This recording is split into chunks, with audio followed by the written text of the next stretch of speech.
En este vídeo vamos a hablar sobre la insuficiencia cardíaca o ICC. En primer lugar, vamos a conocer qué es esta enfermedad.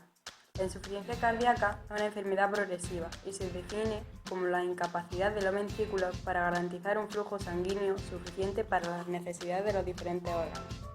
Esta enfermedad no solo implica anomalías en la estructura sanguínea, como arterias, venas, vénulas, arteriolas, etc., sino además la interrelación de complejos sistemas neurohormonales, principalmente el sistema nervioso simpático.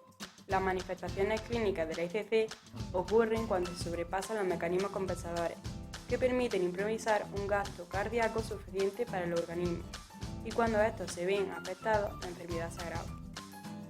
Una vez que ya conocemos qué es, vamos a ver cuáles son sus características principales. La insuficiencia cardíaca es una enfermedad propia de los ancianos. El síntoma fundamental de la insuficiencia cardíaca es la disminución de la capacidad de esfuerzo, hecho que se traduce por una disnea que aparece con esfuerzo e intensidad variable y se presenta como la dificultad de la respiración. El ecocardiograma es el examen primordial que debe de realizarse en primera instancia ante la sospecha de ICC. A continuación, como ya sabemos de qué manera afecta esta enfermedad al cuerpo, vamos a ver la diferencia que habría entre un corazón sano y otro que padece ICC.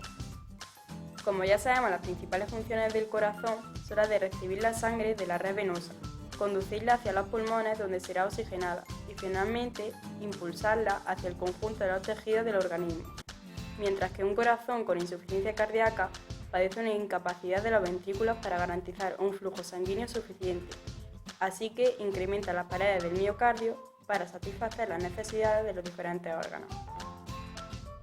Ya conocemos cómo influye en nuestro organismo la enfermedad. Ahora vamos a conocer qué etapas tiene. Son dos.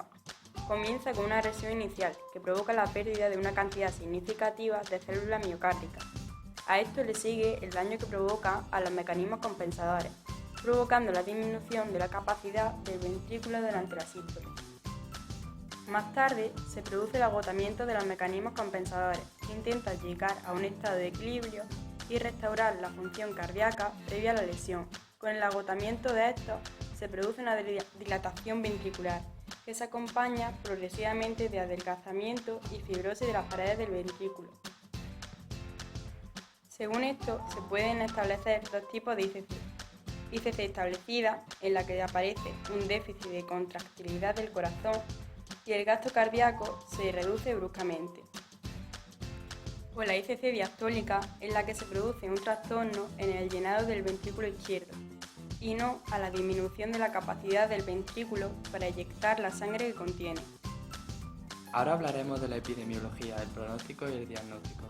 Respecto a la epidemiología, la insuficiencia cardíaca constituye un importante problema de salud pública en los países occidentales.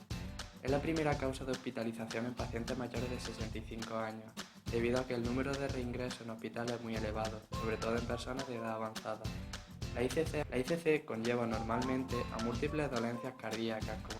En referencia al pronóstico, las mujeres suelen presentar mayor probabilidad de supervivencia a los 5 años de padecerla, con 38% de superarla frente a un 25% para los hombres. Acerca del diagnóstico. Para la confirmación del diagnóstico cabe destacar dos fases, la clínica y la paraclínica. En la clínica, los principales signos para establecer el diagnóstico serían, como ya dijimos, la disnea, la tos, que resulta engañosa y a la que hay que estudiar si viene con el esfuerzo o posición de decúbito, la taquicardia y la paraclínica. Dentro de las técnicas paraclínicas cabe destacar la ecocardiografía, siendo un examen primordial si se tiene sospecha de ICC. La radiografía de tórax, la cardiomegalia y las anomalías pulmonares son elementos orientadores, pero no específicos. El tratamiento. Se debe tratar todos los factores que puedan ocasionar una insuficiencia cardíaca, dividiendo los métodos en modalidades terapéuticas, como el cese completo de consumo de alcohol y tabaco, uso de fármacos de base como inhibidores de la enzima de conversión, antitrombóticos, entre otros. También está el trasplante cardíaco para desechar el corazón con insuficiencia. Y por último, la estrategia terapéutica. El tratamiento de la enfermedad se empezó a transformar a partir de la década de los 80, gracias a un mejor conocimiento de la misma. Estos progresos han tenido lugar tras la síntesis de fármacos como el ARA2, capaces de interferir en los principales sistemas neurohormonales.